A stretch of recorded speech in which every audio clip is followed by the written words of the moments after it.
The Vinpro Wine Harvest Report of 2018 shows that the wine grape production in South Africa has decreased by 15%. Now, that's compared to 2017.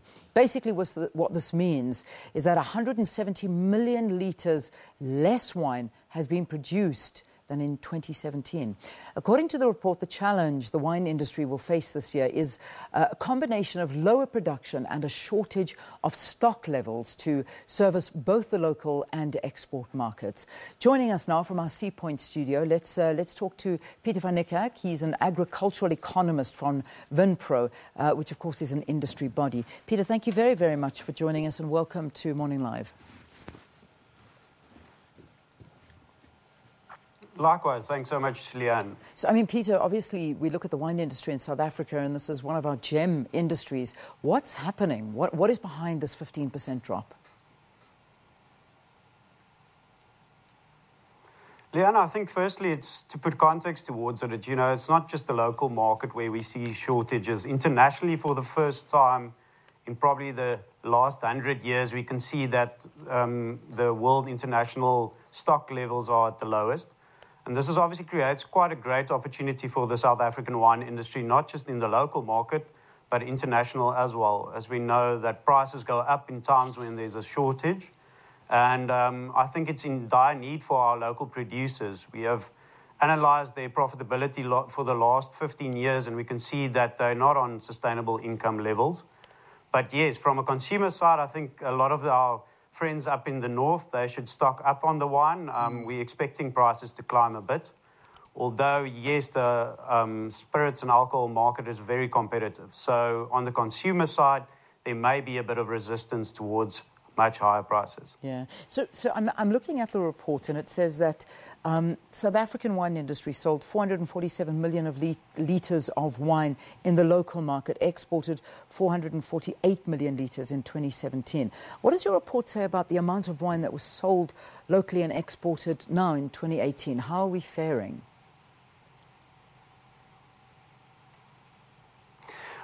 We can immediately see the effect of the international market where we are actually up on sales, especially on bulk wine. So what in the international market, you know, there's a lot of different price segments, price categories, and we can see especially on the commodity side where buyers get wine from all over the world. They have been stocking up because of tight supplies.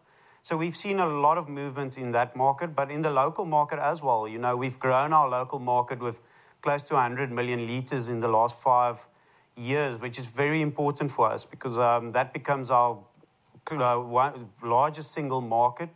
And then very excited about the opportunities we see, not just in the local market for wine, but also on brandy. You know, we've been neglecting our friend and a very important part of our industry. And people in South Africa tend to buy whiskey and associate whiskey with a spirits drink and a very favourable drink. But brandy is the only locally produced on big scale. So I think for both products, there's exceptional positive signs in the local market, not just on price, but also on volumes. So it's getting better. At the moment, wine producers earn a 1% return on investment. How does this impact their business and how will it affect the price for consumers of wine? Because you're already saying we should start expecting to see a bit of an increase in the wine price.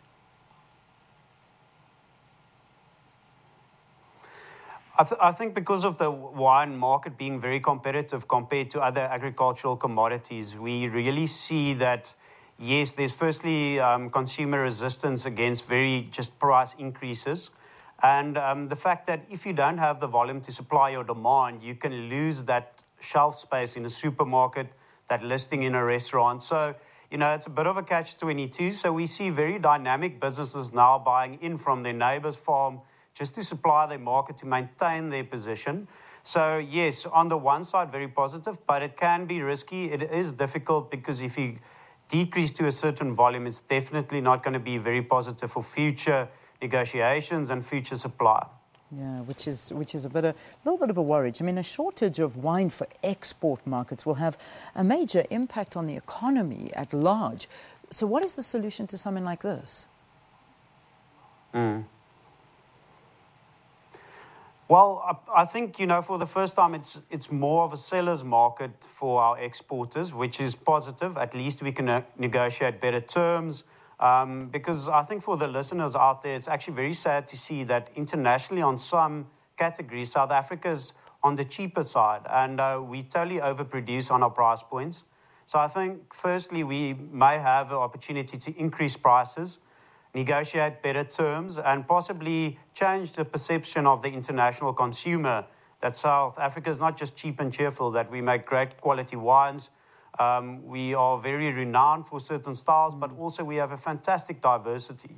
But I want to take it also back to our tourism. Wine tourism is a big component of our industry, and we can see that wine tourism is increasing, people visiting our farms, both internationally and from the inland areas. But on that platform, we're actually world leaders. So, great opportunity, but I think there is risk associated with a decrease in supply. But as I said, we can see brand owners buying in wine from their neighbors to supply their markets. Once again, probably unlocking a better sustainable value chain for a lot of producers. Just in terms of job losses, I mean, that's something we haven't even addressed.